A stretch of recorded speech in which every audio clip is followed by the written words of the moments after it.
I don't want to gatekeep access. I just want you to gain the skill that permits you to get what I've worked so hard for. Because you're in these meetings with these dinosaurs sometimes, and you're like, how are you still so far behind?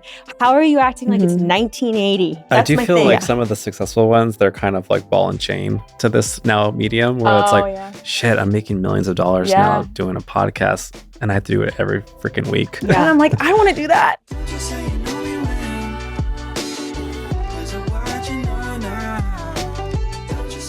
Wow, so you're pretty comic. That is, what a nightmare that must be. I'm laughing because it's a nightmare. It's a nightmare. And I'm not saying that because I'm like, every sitting time here thinking I'm super comic, hot. I'm like, I feel so bad for you, dude. I think you could, like, any woman in comedy is already susceptible to insane amounts of sexual harassment. Yeah. So that's part one. Wait, are we part rolling? Two will be... I just have to quickly say, too, it's like whenever I meet a beautiful female comic, it's like, nobody's interested. Like, there's no guy that's interested either because they're so intimidated. And it's like, and I'm tall, so I feel like nightmare. Yeah, it sucks. It sucks. It sucks so bad. And I just watch the world like not acknowledge because I can't acknowledge it. No, of course. And I'm not saying I feel so uncomfortable being like, I'm pretty. Because I don't think it's part of our culture's problem is you're not allowed to say you're pretty. As a woman, especially. Yeah. But sometimes as a man too. Yes, that's true. I said this to Catherine Blanford. I've said it to so many people where I'm like, that must be so strange for you. And she's like, yeah, because as I get on the stage, everyone already doesn't like me. 100%. Yeah. Oh, yeah. You go on, like, men go on stage and they're wearing a shirt that's got, like, they wore 3 days in a row. Yeah. Coffee stains all over it. Like, their ass is out. And then people on stage are like, I bet they have something really fucking funny to say. Yeah. And then as a woman, you go on stage and you already are battling the fact that they don't want to hear your opinion. The guy that you're just talking about probably has like 3 groupies like waiting for him after the show. And then don't even get me started on hot men in comedy and the difference of like women and men.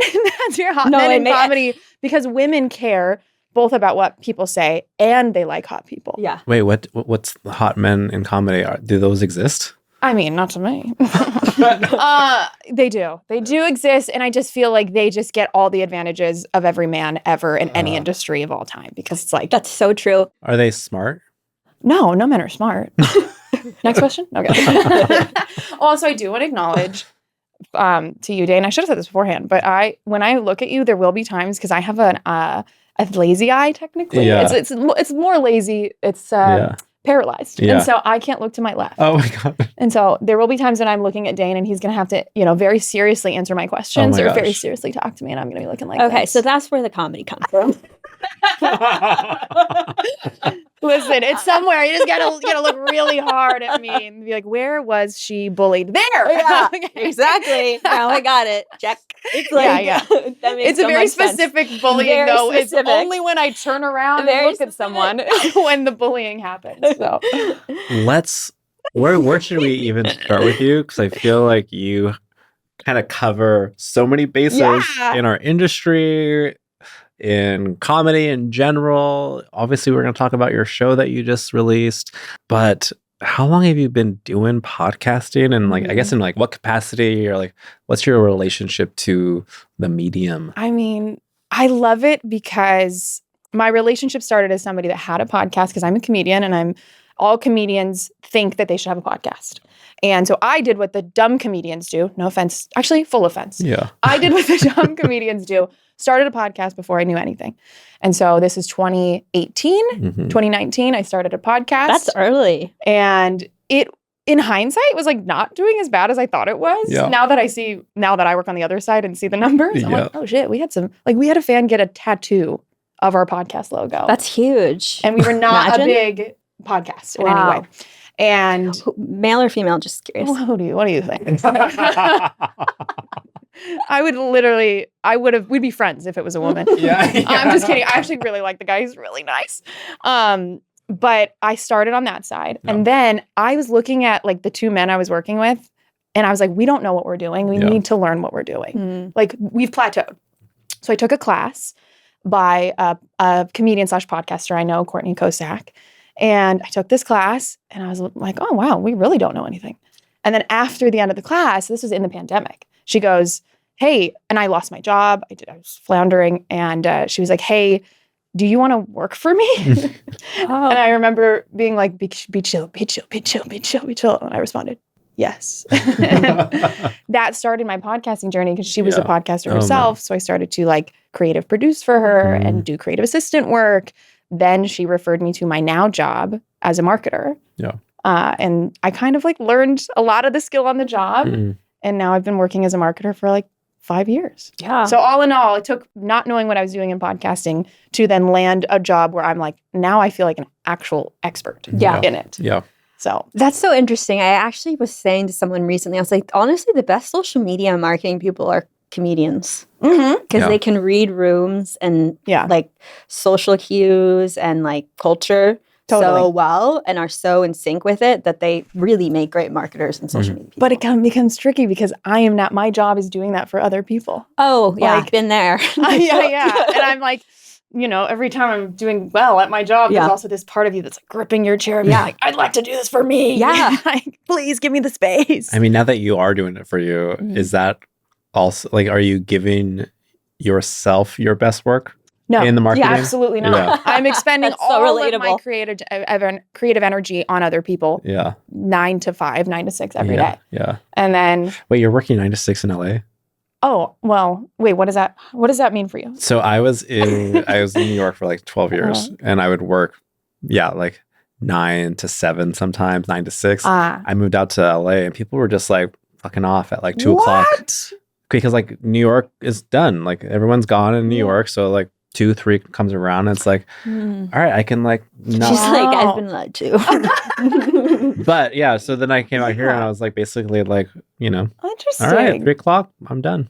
That is not my experience. Not I'm quite jealous. Yeah. No, I mean, I work my day job and then I work all night on my stuff. Yeah. And so, I mean, realistically, I've been working as the podcast has been happening 9 to 2 a.m. every day. Let's get the log line of your show. God. You know, like there's, I think, a lot to dive into this. I do want to kind of circle back around to comedy and just like, I think viewing podcasting through the lens of comedy is obviously like so central to the medium. It's like basically podcasting is comedy. Yeah. So we can certainly get back to that. That sentence is going to get you in trouble. As the insider, I kind of say whatever the fuck I want. I like how you whispered that. I can say I don't give a fuck. Oh my god, funny. But yeah, your show. I mean, I listened to the first few episodes. I feel like you're taking a huge editorial and creative swing with the format. You're like kind of merging a lot of different things in telling your story, and in that, it's also a deeply personal story. So yeah, why don't you just like kind of give us the. I'll give you the but it's just like such at the surface of what the actual show is about. But it's basically about my father. I'm a big narrative podcast fan, huge. And I know the medium right now, and you know, podcasting in general is like, no to narrative. But I'm like, there's so much value in it. And I don't want it to just be from like these giant legacy media companies being able to put that out. Wait, I didn't know that people, as the outsider, I didn't know the narrative. Okay. Oh, yeah. When I was shopping this podcast around and talking to people about it, everyone was just like, well, there's just no money in narrative. There's no money. And I logically get it. Like, I understand what they're saying, but I feel like no one wanted to hear what I was saying. And I was like, there is a compromise in the middle of this. But I'm a big fan of narrative and I'm a comedian. So I was like, how do I do both of these? But I wasn't necessarily thinking about doing that. I was like, I didn't ever want to make a podcast again after making one that didn't succeed very well, that didn't have something only I could do. And the thing I could do is my life. So it's essentially about my father's deathbed confession about twin half brothers that everybody else in the entire family knew about except me. And I found out about it. Holy shit. And I found out when I was 17 and they were 6 years old at the time. So that's where it starts. And on his deathbed, literally. That's, I will say that is the marketing brain in me. It wasn't literally on his deathbed. Yeah, no. I have a marketing brain too, so I shouldn't even ask that question. Don't let the truth get in the way of a good story. You'll see on the show that it's because he had cancer for a really long time, and like we constantly were told he was dying. Yeah. And so did he die the next day after being like, I got it out of me? Yeah. No. But it was definitely like, when he sat me down to tell me this and my brother and sister, I thought what he was telling us was, I'm dying. Like, this is it. I know we've thought I was dying before, and I'm actually dying. Yeah. And then he told me I have 2 2.5 brothers that were 5 or 6 years old. Wait, did your sister know? No, none of us know. Whoa. We were the last people to know in my entire family. And I have a big family. So it was bizarre. And everyone just kept that secret. Yeah. And that was part of it. It's like, I had this very big feeling of betrayal for a very long time. And I think it weighed on me really heavy. And I wanted to figure out why the fuck everybody, spoiler alert, my dad died. And wanted to figure out why they kept this secret, because I couldn't ask him. I could only ask them. So, yeah. In kind of separating your life story from the making of the show, what inspirations did you draw from in thinking about like, okay, I'm going to deal with some shit on this podcast, but I also have to make a good podcast. Right. So like, where were you pulling from? I just think it came so organically. I wasn't necessarily sitting there being like, how do I make this different? My dad, which I think just speaks to make a show that you'd want to listen to. You're not necessarily thinking like, I need to make a show no one's ever heard of, which is something you should be doing. Yeah. You need to be giving something that other people aren't giving. But I wasn't thinking of like, it better be the most unique fucking show ever. I was just like, this is what I want to do. Just tell my story. My dad worked in sitcoms, and he worked in behind the scenes on film and television. And he worked in sitcoms. I'm obsessed with sitcoms. And there's also another sitcom element that I don't want to spoil that is intertwined in the show and so, or in the story. And so I was like, how could I could I merge these two worlds of like such intense trauma and then sitcoms that have zero drama? Yeah. Oh, interesting. And I thought that could be a lens at which it could make it palatable for other people, and at the same time be very authentic to like, well, this is, I escaped in sitcoms, so can I do both? Can they escape with me? Yeah. And also very much understand the world. So imagine like as you're pitching the show, you're like, and they ask like, well, what's this like? And it's like, oh yeah, I don't know nothing. Well, yeah, the thing that's always interesting about sitcoms to me is that they're always written by men, and so, and a lot of times, like it kind of felt like it. So I wanted to ask about that specifically, knowing that that's your podcast. Like, oh yeah, yeah, we talk about that a lot. The wife was hated, and she's always an idiot, and even in like Roseanne and stuff. But like, yeah, I'm curious what you think about that. Oh yeah, I mean, my favorite thing to do on the show so far has been to like take these sitcom tropes and tropes in general, stereotypes in general. They're all like rooted in a real thing. Like we all get put like I remember a therapist once telling me, like, you will become, if you're in a sibling dynamic, no matter what you do, one of you will be labeled something, even if you don't fit that label, because we need to box people to understand. Yeah. And so like I was labeled the black sheep in my family, even though I didn't necessarily check those boxes. And my sister, because someone else already fit another role. Right. And so I thought of that in sitcoms. I was like, okay, sitcoms have the black sheep. Sitcoms have the smart older sister. And that's what my sister was labeled. They have the zany little brother. That's what I have. And then they have the mom and the dad. And my family kind of naturally on the outset looked like that. And then when you like peel back the layers of what those tropes actually mean and get to be like, you know, viewing people through a lens of a trope and then dissecting why they got there is like, oh, actually people are so much more nuanced than these tropes that we are all aware of. Yeah. And so, yeah, it's just been, when it comes to women, it was just interesting to write my mom's story. Yeah. Because my dad was very naturally like this big, gigantic presence, like all sitcoms dads get to be. And my mom, in her life, was very quiet and meek. I was like, wow, how fascinating that they married each other, and I can see them in sitcoms. And then yet I peel back the layers of my mom, and she's probably so interesting. Like, cool. She is much more of the story than my dad is. I love that. And so it's if a woman wrote a sitcom, well, yeah, they would. I think it would take them longer to, or they would be investing way more in the mom character, but still, I think you would start at the place that I started out of tropes. It's very rare to have any man write a female character and be able to cover like the complexity. I feel like it's like the manic pixie dream girl where it's like check, and really there's so much there. So I love that. Yeah. What have you found out about your mom? That I have a lot more empathy for her than I thought I did. Yeah. Or it's like, I think my dad, when somebody dies like with cancer, even if they've made a shit ton of mistakes, there is something that they get to take those mistakes with them. So true. Yeah. And my mom didn't have that. And she doesn't, I don't think it's actually that big of a spoiler. Like my mom also passed. Oh. And see what I mean? It's sad. And that's why I needed sitcoms to do this through. But she did not die in that way. And so her mistakes, I feel like, just still lingered around. And it was just like, there was no, I wasn't dissecting her mistakes, or was dissecting her mistakes so much differently than my dad. So I was like, oh, when I really put them out there, like my mom just didn't get her credit at all. The comedy is really making sense now. I know. Both your parents. I know. Whoa. Baby did.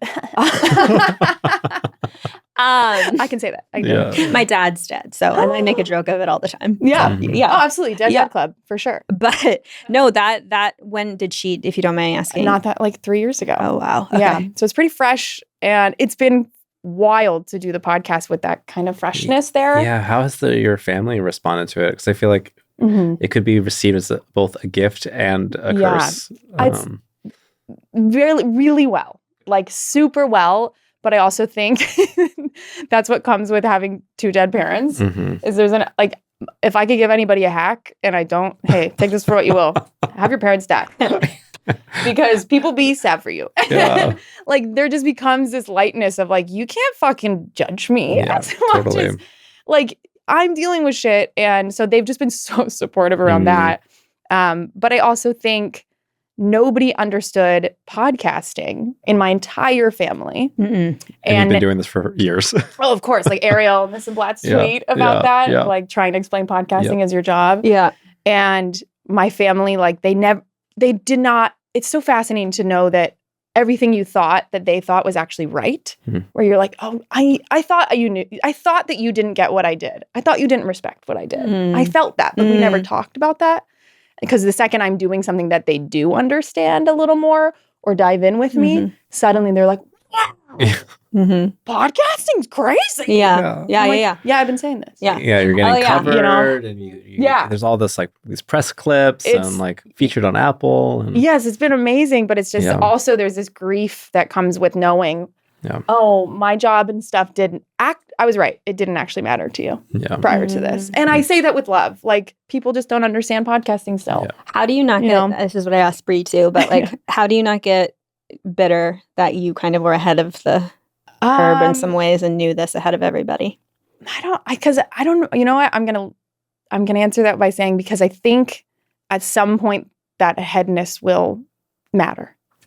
Yes. That's a great answer. It has to matter. Like, it has to, because how can you constantly be a little bit of ahead? Yeah. And not have it catch up at some point in a good, meaningful way. Yeah. So I am bitter. Yeah. That's with the laugh. Nervous laughter. I am bitter, but also like, I feel like I'm chipping away. I can see how I'm chipping away at other people's misunderstandings. And so that, like, getting the reward of that is allowing me to let go of the bitter. Wow. That's a nice way to look at it. Yeah, I imagine like you feel like the wind has started to come behind the sail. Yeah, totally. I feel like when you are ahead of the curve in that way, that's a huge thing for me. And I talked about this, how the Atlantic had that article out, and like how everyone's like, everyone cares about kids. Everyone cares. Oh, yeah. Yeah, and it's been like so long. And now everyone's like, YouTube is a thing. And it's like, oh my God. It just baffles me I know. Behind I know. everyone that makes decisions is, I know. And I know. I like, we're just constantly back and forth. Like, I know. You know? I know. This is an I know. Like, that's so nice to hear. Because you're in these meetings with these dinosaurs sometimes, and you're like, how are you still so far behind? How are you acting like it's 1980? Yeah. What is going on? Also, they're winding up a statement of the entire meeting at minute 25. Like, all right, here's my big idea. Yeah. It's a flop. A total flop. But then everyone's sort of like, Gene, great. Yes. We love that. Gene, fuck you, Gene. Like, for real, it's just mind-boggling. And yet, like that nothing changes the needle. Like, why do they not listen to the audiences?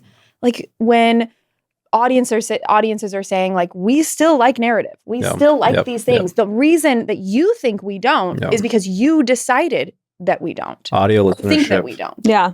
Audio listenership has grown every year. Yeah. Hasn't plateaued. Yeah. I'm constantly seeing, data that's like, actually, people are listening to podcasts even longer. This month, longer than last. Are they looking at data?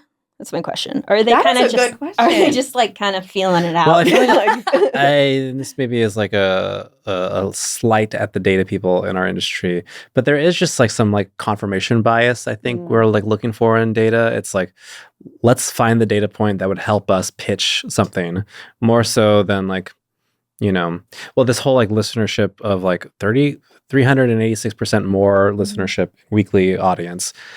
And like, let's attribute that to Netflix and to Tubi. And it's like, maybe some of that. But like, also, I think like podcasting has just grown without those platforms. So there does exist like a prediction culture in podcasting where like, it's frontierism of like these guys that want to be seen as the attention economy. I coined it. I got it. That's me. And like these predictions are not necessarily like no one's coming back to like, oh, you said this 6 months ago and it was wrong. I know. Yes, and that's what I need to like. And I talked about this with Caller Daddy where I was like, I knew that the husband would. But I feel like I have the screenshot of it because but yeah, there are many times when I think that and I hate that part of me because I'm like, who fucking cares? Yeah. Like, okay, great. You knew something before. You noticed a pattern, whatever. Like, whatever. Like, yeah, the way I think about it, it's like tweeting a joke. Like, if you first search that joke on Twitter, you'll probably find that someone already said it. Yes. Totally. I never do that. Ever. Search a joke? Yeah. Oh, no. But I think that's okay that you don't. Yeah. But when you have to just live in a space where someone else has probably said it. For me, you don't have to see what exactly how they said it. Yeah. For me, I'm looking like, what is like human behavior is just pattern. Yeah. And it's like, my ideas are probably not unique. So let me confirm if that's true. And like 9 times out of 10, it's true. I think the people that sit there and think that their ideas aren't unique are also the ones that are quicker to get to the actual unique ideas. Yep. Whereas the ones that always think everything out of their mouth is unique. Yeah. You're wading through all of like, like, okay, we get it. So that reminds me of like as a woman posting a clip online. And stand up. I have a clip that kind of every now and then gets some traction, goes viral again. Yeah. And the comments lately in the past month have all been like from men with no profile photo that go, I think if you want to make it in this industry, shut the fuck you have to actually write your own material. Somebody else already did this joke. Somebody else already did it. So-and-so did this joke. Yeah. And I have no problem saying who it is. They're saying like Taylor Tomlinson made this joke already. Yeah. And at first I got so mad because I just got mad on your behalf. They're referencing a joke in her latest special that was released a month ago. If you look at the goddamn timestamp on my clip, baby girl posted this joke 1.5 years ago. Yeah. So, and I'm not sitting there thinking, she stole my joke. Totally. Yeah. Parallel thinking. Exists. Mm-hmm. And the best way to like mine even more out of that is just acknowledging it. Yeah.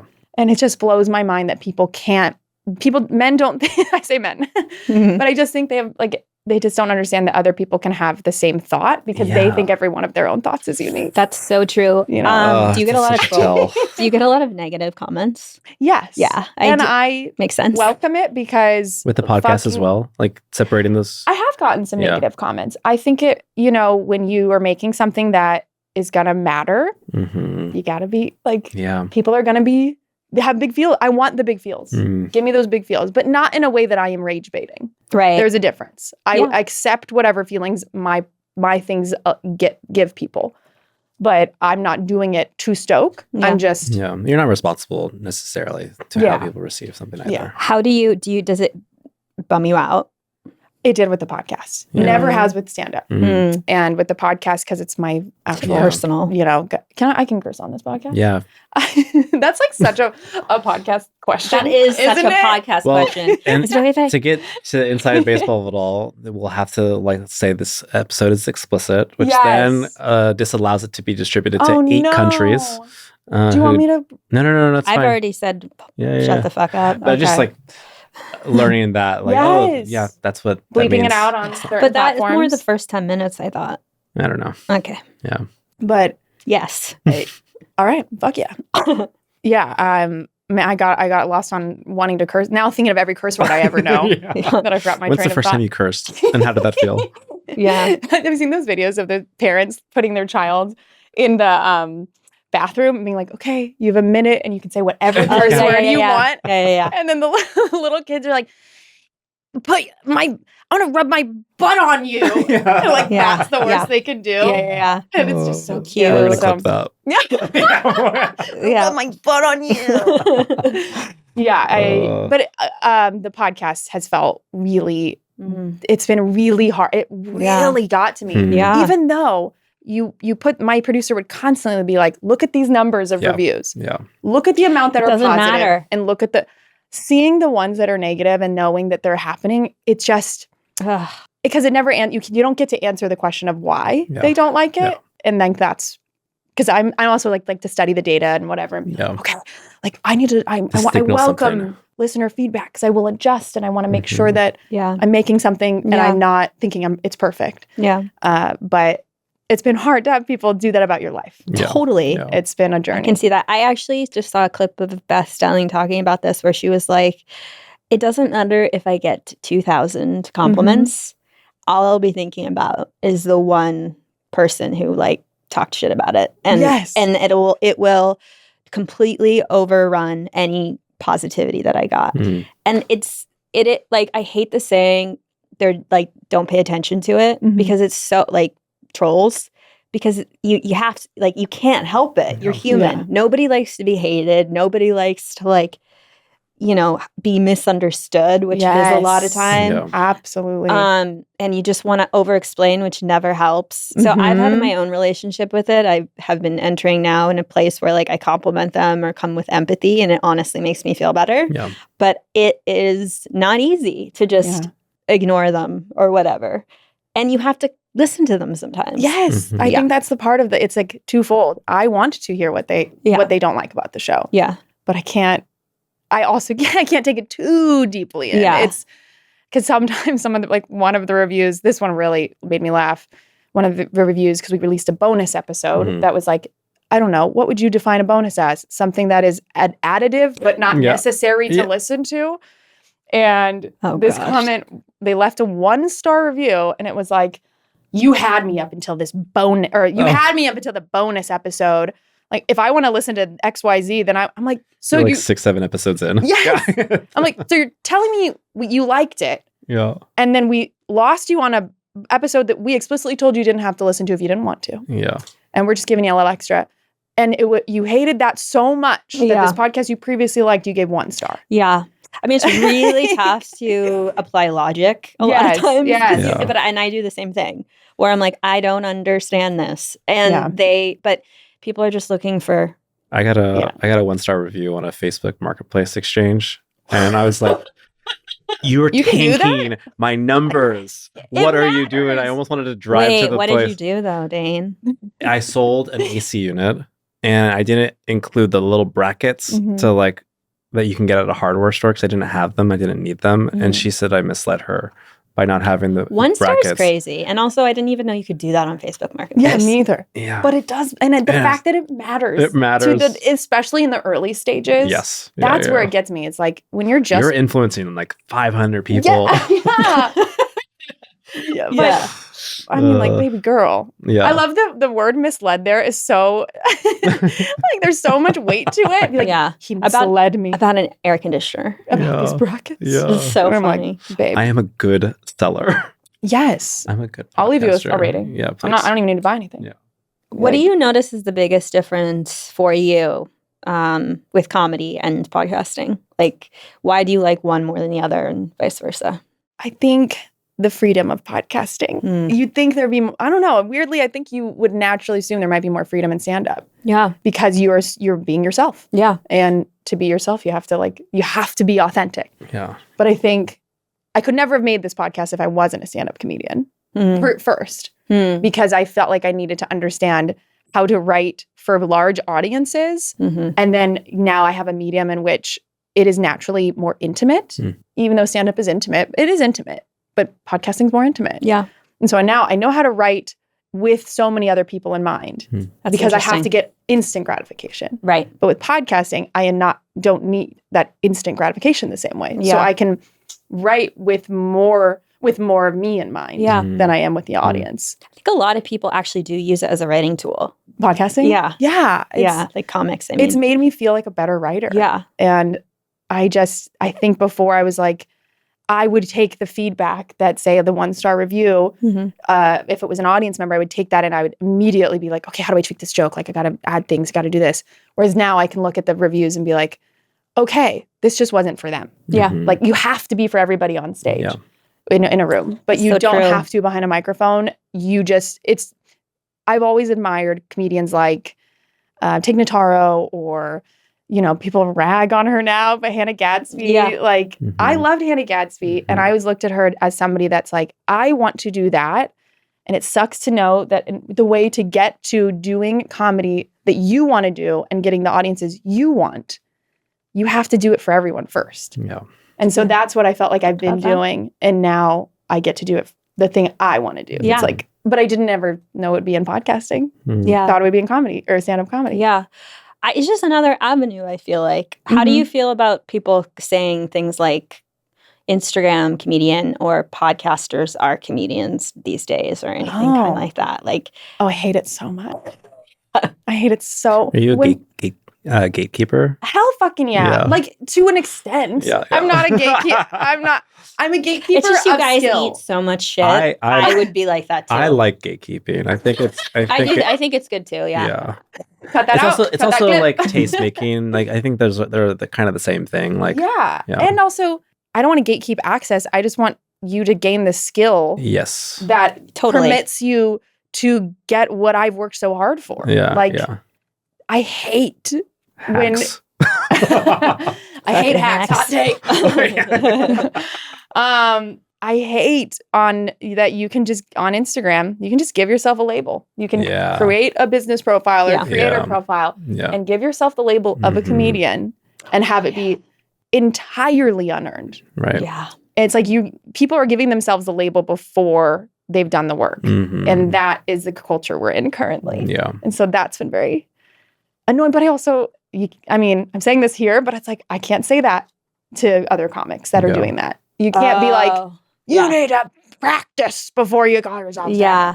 That you used to be able to do that. But now some of those people are more successful than me because they have, I don't know, they're more online or they're, have some resources I might not have to be able to do that. But yeah, I'm a big proponent of like, put the work in. Put the work in, yeah. And then I will respect. Doesn't come before I see what I like. What you're doing. Totally. Absolutely. Yeah. That's why I asked. It's like, because I was thinking about it and I was like, I've been podcasting. I could never do stand-up. If I did, I would be an alcoholic, straight up. Well, that's how it works. Yeah. But it's because it takes a certain skill of getting up there and like, the audience all looking at you and you're not supposed to think about the audience. And I would fuck up immediately. And it's such a different skill than being in an intimate room with 4 people. Like, it's just not the same. Yeah.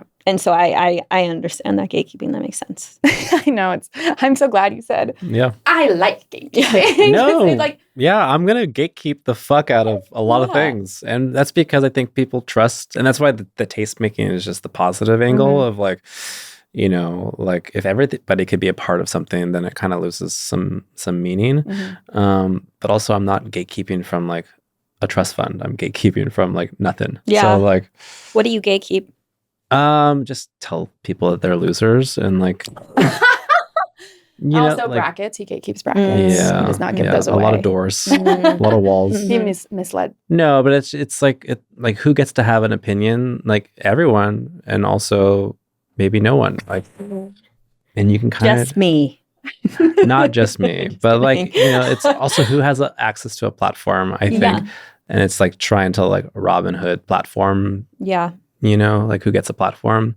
A lot of people who should have a platform usually don't. So it's like, how can we like subvert the gatekeeping that is like inherent to entertainment? I mean, I've felt a lot of gatekeeping making this podcast. Yeah. Like it's a year ago when I think conceptualized this almost 2 years ago and then really started digging in about a year and a half ago.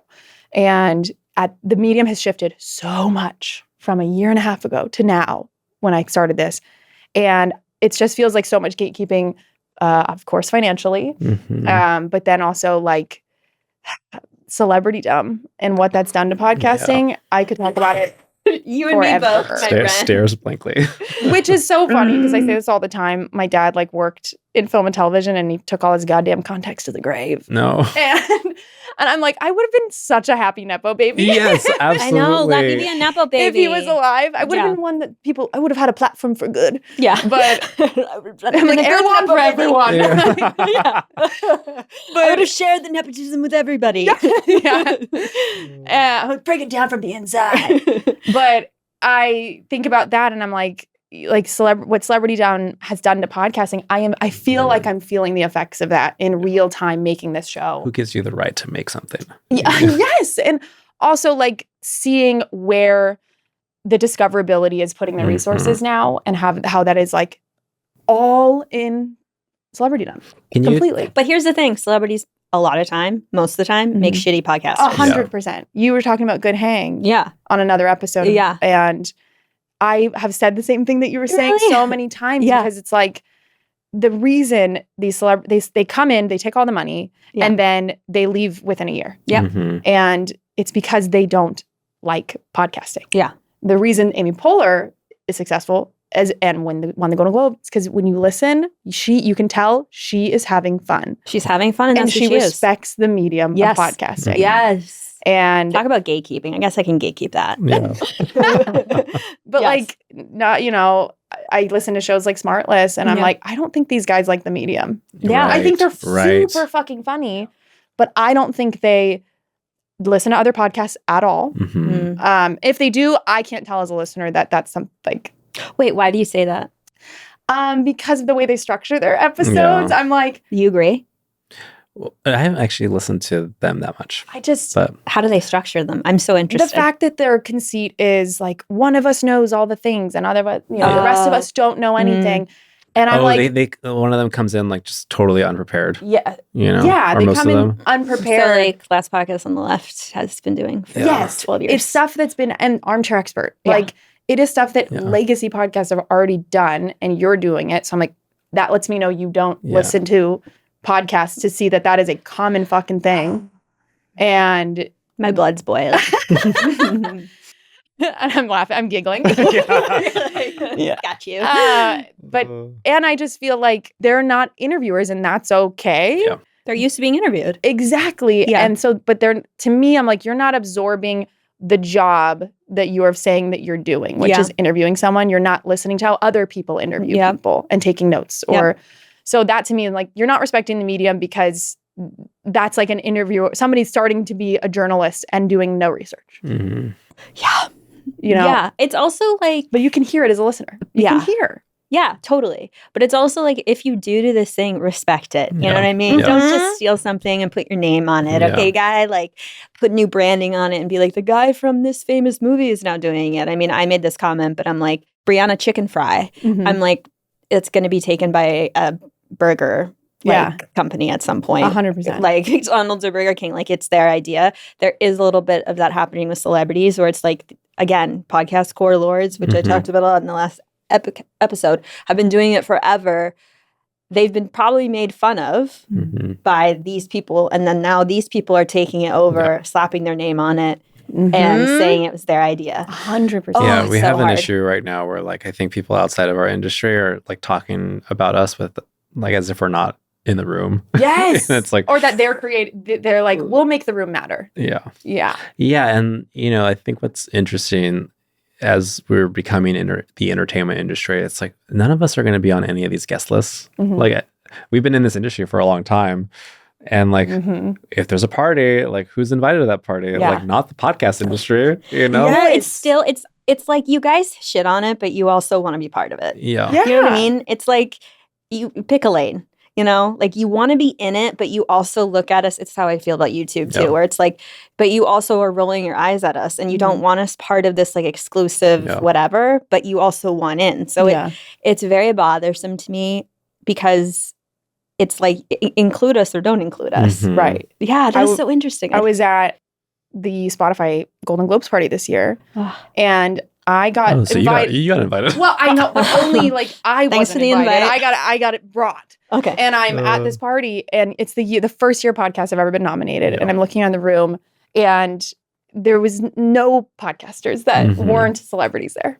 And I was like, that is so, like, exactly what you're saying. Like, what? Yeah. How did we build it? And then they came and then they took it? Yeah. That's not what Kevin Costner said. We built it and they came. Yeah, no, totally. I was so annoyed when I just even saw the nominees because I was like, these people don't understand podcasting. And it is...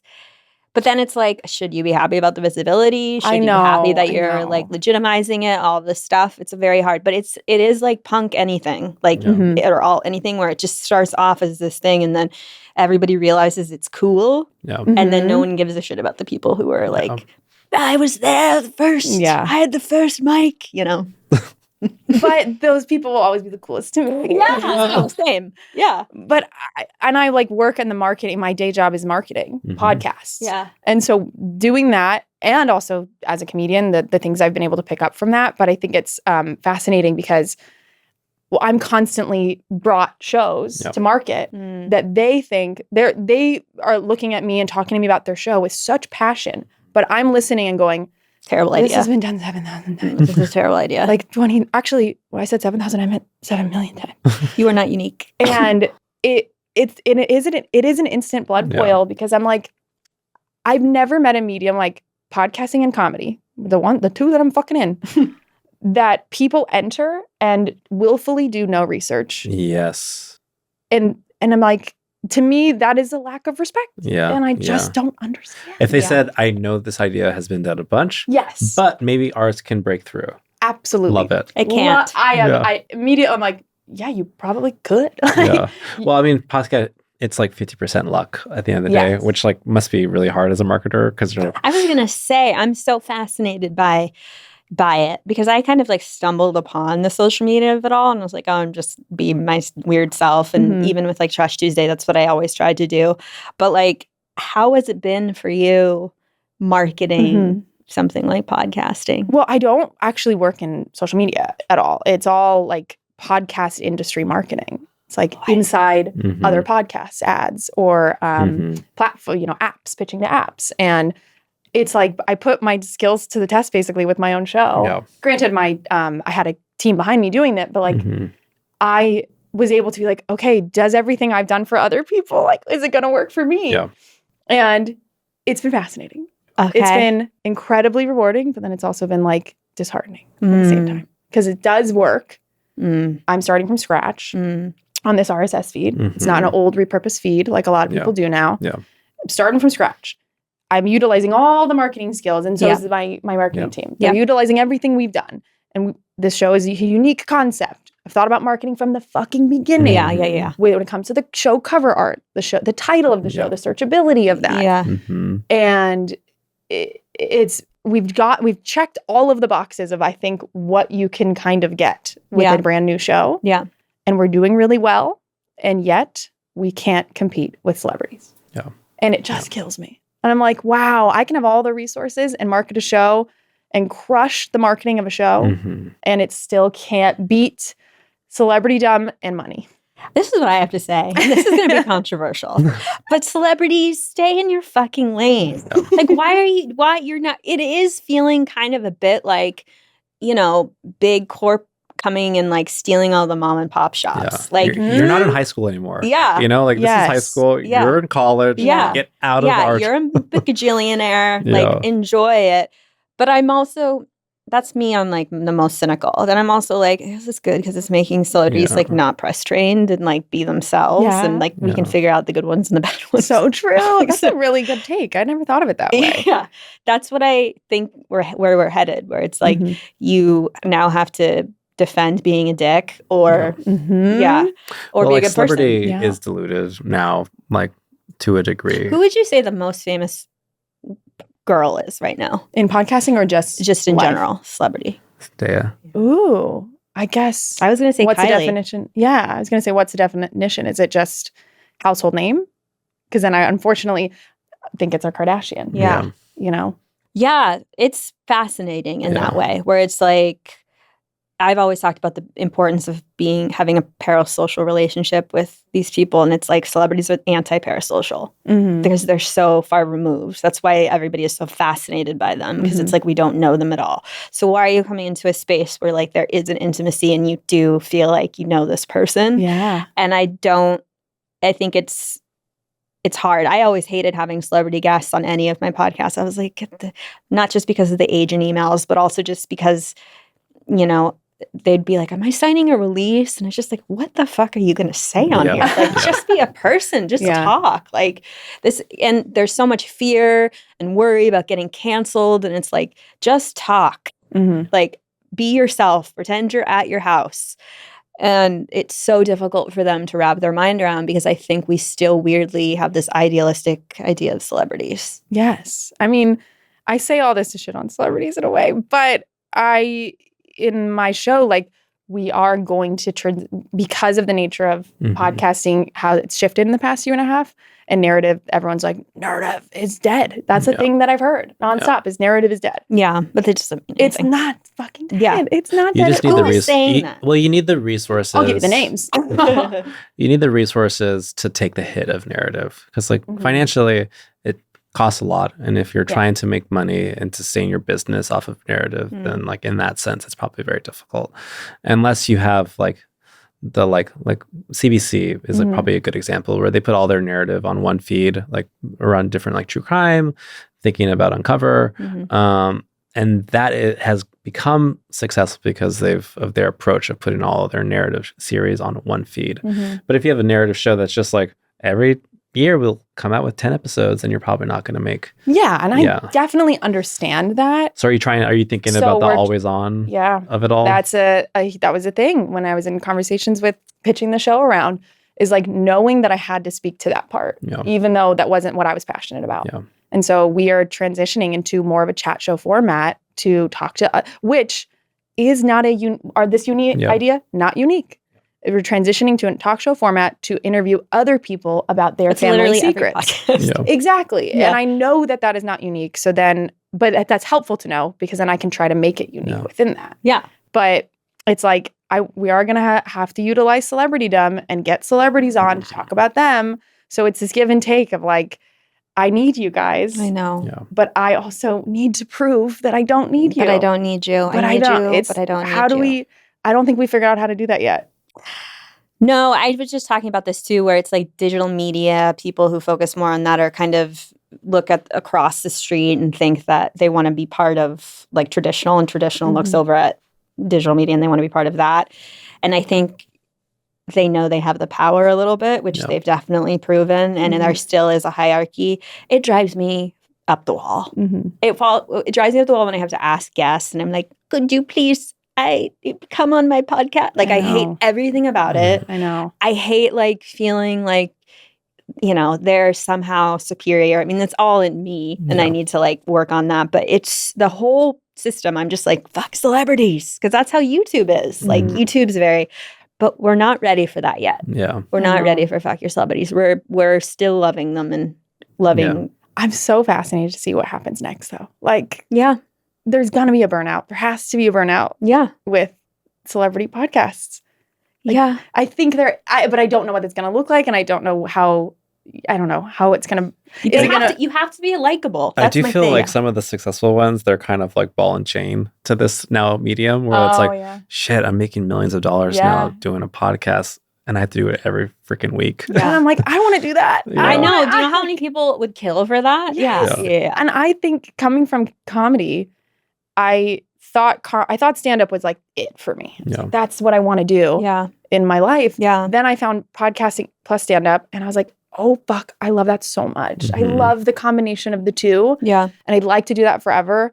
And I never would, like, it's just, I'm like, never would have found it without either or. Yeah. But then I'm, competing with people that are like, I have to do this. Yeah. I'm like, I was also saying, like, it's now like Tarantino directing and like cinematography that's like next level. It's just like now we're doing the thing that Hollywood has always done, where we're the little fish and we have to like depend on luck and like other crazy, maybe a friend does us a favor and comes on, maybe a clip goes viral, even if it doesn't really matter anyway. But like things like that. And it just feels like, oh God, here we are again. We're like the celebrity where fame wins. Yes, absolutely. And that is frustrating. And I'm just, it is. And we are narrative and we've had to figure out how to do video for narrative. And I'm like, because that was everyone was asking, like, how are you going to do video? Like no one wanted to even talk to me until I had shut up. Yeah. Until I had an answer for that. And I'm like, do you care that the content is like wholly unique? That's what we've been saying about executives who just don't understand well, they actual numbers. It's like, okay, cool. There is still a very strong audience for audio only. They actually prefer it. They prefer audio. Even on Netflix, I'm sure they're like PIP. Yeah. Turning their phone off, putting it in their pocket, doing the dishes. 100%. I mean, look at the Patreons that sustain creators in the audio space. Yeah. And like people make their living from the audience going directly to them. And yet network execs can't look at that and see how the extreme conversion value of an audio only listener. That makes no sense to me. I think it's because I have thought so much in my life about this. I think it's because it sort of makes their job non-existent. Yeah. That's the thing. If you put the hands into like your fans, then what the hell are they doing? And so I think that's why they're also so against it subconsciously. Wait, so were you going around from network to network? Not like a ton. Yeah. Not a million, but a couple. I'm actually, so everyone knows but me. Everybody. I'm everybody. Everybody. I don't think we said the title at the front, and then I butchered the title at the last half. No, I say everyone all the time because it naturally rolls off the tongue more. Yeah. But I wanted the tie-in with the sitcom with Everybody Loves Raymond. Oh, that's so funny. So I was like, it's just like a tiny little Easter egg in the title, but I understand because I say everyone all the time. Yeah. But so as you're like putting together or thinking about, all right, what is my like partnership stack? Like who are the people that I want to work with or need to work with to kind of fill in the gaps that I can't fill in? And I think you have a couple of partners. Yeah, I do. Maybe talk about how those relationships came together if you can. I mean, this is the part that killed me. Yeah. Never would have had any of them if I didn't work in podcasting and if I wasn't inside baseball. I was a marketer for the company I work for now, and I was working with my production company in a different capacity, was marketing their shows. We got along really well. Yeah. They were like, wow, she's pretty good at this. She liked it, And then I saw the CEO of the company at also go to, if you're a hot tip, if you want to make a podcast, go to every single podcast event you can. Yeah. Wow. Every festival you can. Go. Talk, go to the parties, hang out late. That's what I would say. Yeah, after 8 o'clock, that's kind of where it happens. Yes. Yeah. Oh, totally. I don't really go sometimes until like 5 p.m. But I was at one of these things and he was like kind of jokingly he was like, Holly, we've never met in person. Yeah. And what company is this? Next Chapter Podcast. Yeah. Oh, so they're the production company behind my show. And he like jokingly was like, we're going to make a show someday. And I was like, people have said that kind of stuff all the time. Yeah. I don't believe it. Yeah. And cut to a year later, I meet my now showrunner and I meet him in person, who I'd worked with over email marketing their shows. And we like hit it off immediately. Wasn't thinking anything of it. And then like I had the idea for the podcast, and within the next week, next chapter, emailed me and was like, hey, Pete and I were talking. Do you want to make a show together? Yeah. Like, we like you. And I was like, wow, that never would have happened if I didn't market their show and do a good job. Yeah. And then go to these podcast conferences and talk to them in person and start a relationship. Yep. And so. But you know what? Even if you hadn't been in it, it would have happened another way. You think? That's what I believe. Really? Yeah. I feel like so too. I feel like if you are that type of person, you would have found another in. Yeah. One way or the For other. this show, though, I relate to that in that, like, I feel like Stella, like us having a conversation about like what this show now has become. Like, I needed someone that is a little bit more fearless than me to say, like, we can just do it, you know? Yeah. And I feel like sometimes when you have someone who believes or can see it more than you can, maybe 100%. It's like, okay, we can do this. Yeah. And then that's all you just need, that little spark. Oh, totally. I think having somebody that believes in you and wants to invest money in you, huge. You're like, holy shit. It just kickstarts multiple things. Yeah. You're like, oh, I have to do this. Yeah. And they believe I can do this. Yeah. But yeah, they signed on and, we were going to make the show whether we had a network partner or not, but we still like fought super hard to get one. And again, went to every single conference I possibly could. Like, networked my goddamn, I almost said a bad word. I know I can't. But in the back of my head, I'm like, the countries. I networked my ass off. And just like one person introduced me to the one person who introduced me to my now network. And it saddened me to know that I couldn't have done it in a way if I didn't work in the industry and understand how it worked.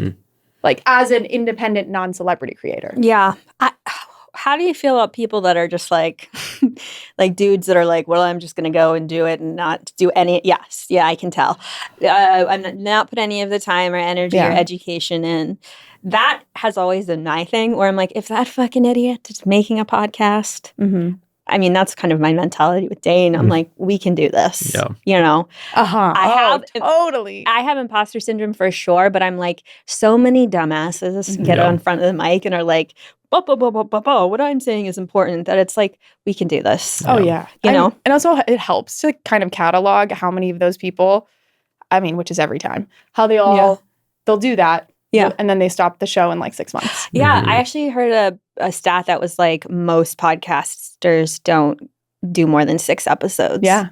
And I thought that was really interesting. I think that's like, but it's so funny because those same people's takeaways aren't, I didn't do the research to prepare myself for sustainability and quality. Yeah. Their takeaway is like, I don't know. I feel like their takeaway is like, I'm just burnt out. And like, it didn't hit off right away. Yeah. No, their take also is like, clips are just way more impactful. So we should just do clips. Like, long form is dead. I know. And it's like, no, like, long form is just hard and it's a skill issue. Yeah. Like, you don't have the chops for it. Yeah. Like, just say that. I had a comedian friend. They were starting a show and I really like her and I think she's so smart and funny. And I was like, I don't do this I've been burned by this before where I give advice as a marketer to other people. They take absolutely none of it and then cry on social media about how hard it just didn't take off. And I'm like, maybe if you had taken, I don't know, 1% of the advice I gave you. Yeah. But so I kind of stopped her in her tracks to be like, hey, I really like you. Yeah. Let's have a meeting so we can talk about what you starting this podcast will actually mean. Yeah. And it was just fascinating that like nobody thinks that way. They're not like, I just gave her a bunch of advice to be like, this is what this is really going to look like. You're going to get burned out. Yep. It's so much more work than you think it is. Yep. Like, you need to know that. Say that again for the camera. It is so much more work than anybody thinks it's going to be. Yes. That's like the number one thing. Which I think is beautiful that we make it look so effortless. Yeah. But the only reason it is so effortless is, and if it's effortless and takes off, I don't know. It just blows my mind that, so you were talking about like what it feels like these men or anybody, comedians all the time, they start podcasts because they just want to have a podcast with clips that go viral. Yeah. And the worst reason to start a podcast. Yeah. But I will say, when I talked down to this person, this comedian I love, I was like, what is your actual goal here? Do you want to make money from this? And I was like, I'm going to be real with you. You probably won't. Yeah. But if your goal is brand exposure for yourself an individually, that could be achievable. The amount of work that this is going to take to achieve that is going to be way more than you think it is. But it still could pay off. Just don't go in with the goal of, you can't have all of those goals. You can't be like, I want to boost my own brand, and I want to make money, and I want to create a community, and I want to, like, if it is that you want to boost your own brand, then focus on clips. If you want to create a community and make money, focus on the listeners. And like, focus on like actual community building and spend less time cutting clips. Like, it's just like, figuring out how to do juggling that. It. But everyone thinks that they're all going to happen naturally. I'm like, no, you actually got to think about that. But yeah, I want to kill a lot of people that I want to kill a lot of people. But just so many people that, like, you even took you said a podcast course. I did. I know. I'm such a stupid student. I love that. And that's, well, I mean, I have this whole thing too where women always over prepare for everything because we feel like we're always being questioned. But like, there aren't any podcast. Well, you found them, but there aren't any podcast classes. Like, that's the thing. It's like this industry that everyone's kind of winging. And so, it must be frustrating to actually be like a student of the trade. And then, I mean, it's just, people. So when I was making this show, one thing I speak to my family not understanding it and not respecting it until they see the proof of it. Same goes for comedians. Like, I would tell other people and I'd go, hey, I'm making a podcast. And I knew exactly what they were thinking it was. Regardless of what I said afterwards. Their brains was like, they were just like, oh, so she's just going to, like, I don't know, once every week, sit down in front of a microphone. And I was like, no, not the show I'm making. And then once the show comes out, this to see people be like, whoa, that's what you're doing? And I was like, that's what I told you I was doing. Wild that you couldn't even think of, like, conceptualize it until it happened. Well, for whatever reason, too, if you're a comedian, you hear podcasts and you just think of Rogan and that format, and that's it. Oh, yeah. There couldn't possibly be another, like, element, or another way that you would go. It's like, it's just going to be conversational comedy that's going to take 5 hours, and we're going to dig deep and talk about, like, the meaning of life. And it's so, that is really cool that you kind of took that and flipped it on its head, and you were like, I'm not going to do that. I love that. I think it goes back to imposter syndrome in a way, because it's taken me this podcast, I think, to, like, really value my own opinion and self-worth. Because before that, I'd be like, what the fuck am I offering? What am I saying that's different? What is my idea that's never been, like, nothing? And I was like, oh. Why do we assume? You're such a, like, easy guest and so likable on the mic. Like, it's so crazy to me that you would be like, I have to do this, and this, but it also makes sense. Like, I understand why. But yeah, I feel like the best podcasters don't have a podcast. I've said this before. Yes. Yeah. I think you said that in the best you said that the best comedians aren't comedians. And I'm like, yeah. I sometimes feel that way about podcasters, where I'm like, the people who don't want to talk, I'm like, if you're like, I have something to say, I'm always like a little wary of that, where I think, I love that. I have something to say. I want more people to say things like that. Someone opens the door right now. I completely agree. I totally agree. Like, it just...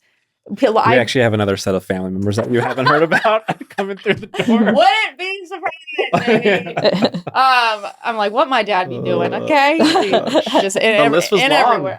Oh yeah, the list. Oh my God, can I also tell you? To have a physical, like, who he slept with list and not just a notes app is so funny. So yes, that was I haven't told this on a podcast before, so I'm so excited. But my dad, he had I one day found his journal. And it was his sex list. I'm like, wow, I'm really going to get to the inner mind of my dead father. All those thoughts. And then I see a list of like 75 women's names. And I was like, ew. I am obsessed with them. First of all, I didn't know that men did that. I mean, I know, right? Yeah, like every girlfriend of mine But he does did that. it in, like, to me, such a dumb guy way, where it's a normal notebook and he wrote the list this way. Like, so that... I don't know how to it doesn't he didn't write it on the page. Like, he flipped it and wrote long, like, horizontal across the lines. It's not like it was a choice. I don't know why he did that. Dad, why did you do that? I asked him in hell. But so he writes this list, and I know it's a sex list because as I'm reading it, one, I'm recognizing names on the list. And then full names or just first and last. Oh my first and God. last. Then I see like a name that's like Lucy something. I almost said her full name. Lucy something. Right below that, Lucy's friend. And then like cut to like number 50. Wait. Sorry, It's like- this is too personal, but was he married? No, this was before he was married. Okay. I have a joke about it, and I say at the end of the joke that the 75 is left blank, and I like to think that's when he met my mommy. No. But like one of the names was Myra Hot Tub. And so I was like, oh yeah, this amazing. is Contextual definitely clue. a sex list. Yeah. And so I make this podcast. Oh, yeah. I talk about this joke of mine in the podcast. Yeah.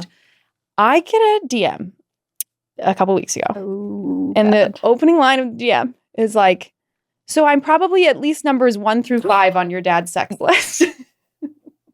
Was she right? Oh yeah, I double checked. She is right there. Oh my God. In fact, number 2. Go off, Courtney, girl. Amazing. Did you talk to her? I did, and I was just like, I think my response is like, if I get nothing out of this podcast, which I've already gotten obviously more, Yeah. but if I got nothing and that's what I got, who else gets that? Yeah. Like, that's such. Incredible. I'm so glad I Also did this to so like that happened. to call your shot like that. Yeah. Iconic. Mm-hmm. So it's like I must have done something right with the show because she felt she felt comfortable enough to tell me that. As we I guess close out, would you do another podcast? I would love to. Yeah. I think it's tapped into a side of writing that I didn't know I had, which is weird to say as a joke writer, but like I love making people laugh, and now I can do that in a long form way. Yeah. Like I've only ever done it in like, maximum 5-minute bits. And so I would love to. I'm a little nervous that because of the celebritydom and like the different layers of podcasting that I feel like is suppressing my ability to really pop off with this show. And like I said, we are doing well, but what the numbers you need to do what you want to do are out of control. They're insane. Really out of reach. Yeah. They're so insane. crazy. And so like my biggest fear is that I'm going to do this whole thing and I'm going to do it really well and people are going to really like it. And we have the numbers that are proof of people liking it. And that what it's going to come out. I want to show people, hey, I've been marketing your show for a long time. Please let me make my own stuff. Yeah. Like clearly I can do all of it. Yeah. I can market it and make it. Yeah. And that's what I want so badly. But what I'm nervous people's takeaways of me and the industry will be are, let's keep her marketing. Yeah. Let's put her on more shows to market. And like, that's not what I want. This was me stepping out of that to show you that I want to be. Good for you. That's seriously really brave and scary. And especially because you spent so much of your career helping other people. Yeah. It's insane to like go out of that and then do your own thing. It's hard. I mean, it's great but in it so is many super ways. hard. And I have no idea what's going to happen next. Yeah. But I would love to keep making shows. Yeah. Because we need the people that love podcasting to keep making shows. Yeah. Yeah. Hell yeah. What a good ender. Incredible. Oh, thanks, guys. Hey. Like that.